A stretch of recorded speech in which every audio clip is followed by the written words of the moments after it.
नमस्ते दोस्तों, धन शिक्षा में आपका स्वागत है। क्या आपको लगता है कि सोने की कीमत सिर्फ जौहरी तय करते हैं? अरे नहीं, आज सुबह सोना था 62,000 रुपये प्रति 10 ग्राम, कल हो सकता है 63,500। क्यों? मैं हूं धन शिक्षा और आज हम समझेंगे कि आखिर सोने की कीमतें क्यों नाचती रहती हैं जैसे शादी में अंकल।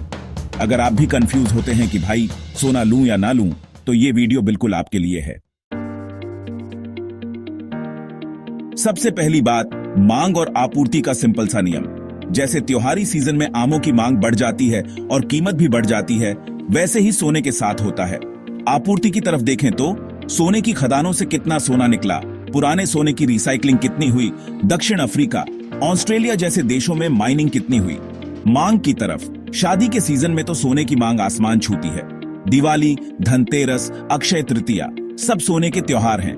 आभूषणों के अलावा इलेक्ट्रॉनिक्स, निवेश, ईटीएफ्स में भी सोना जाता है। अब आता है सबसे दिलचस्प हिस्सा, डॉलर का कनेक्शन। सोना अंतर्राष्ट्रीय बाजार में डॉलर में व्यापार करता है। जब डॉलर मजबूत होता है, सोना कमजोर। जब डॉलर कमजोर, सोना मजबूत। सरल उदाहरण, अगर $1 80 रुपये है और सोना $2,000 प्रति औंस है, तो भारतीय कीमत होगी 1,60,000 रुपये प्रति औंस। अगर डॉलर कमजोर होकर $1 75 रुपये हो जाए, वहीं सोना अब 1,50,000 रुपये का हो जाएगा।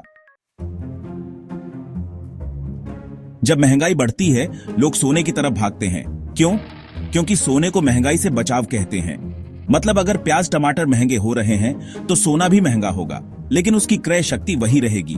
वास्तविक उदाहरण, 1980 में सोना 1,600 रुपये प्रति 10 ग्राम था। आज 62,000 रुपये है। उसी अनुपात में बाकी चीजें भी महंगी हुई हैं।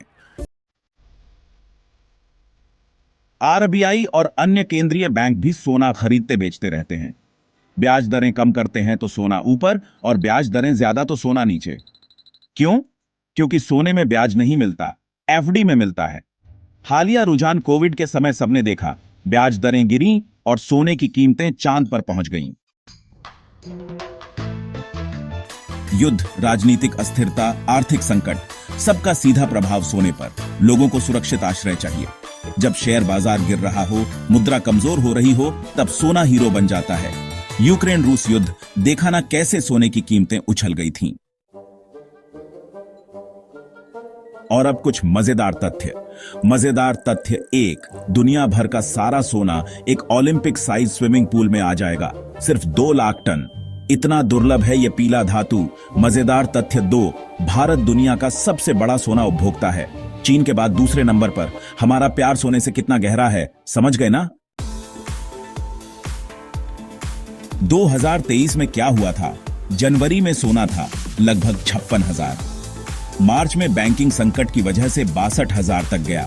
सितंबर में फिर 58,000 पर आ गया। ये सब कारकों की वजह से हुआ। तो दोस्तों, सारांश क्या है?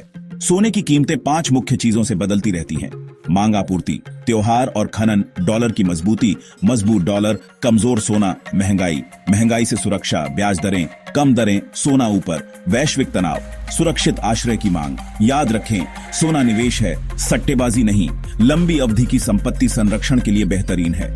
अगर ये वीडियो उपयोगी लगा तो लाइक कर देना, सब्सक्राइब करना मत भूलना, बेल आइकन भी दबा देना। कमेंट में बताइए आप सोना खरीदते हैं या नहीं। अगले वीडियो में मैं बताऊंगा एसआईपी बनाम सोना, निवेश के लिए क्या बेहतर है। धन शिक्षा को फॉलो करते रहिए, आर्थिक रूप से स्मार्ट बनते रहिए। मिलते हैं अगले वीडियो में। जय हिंद।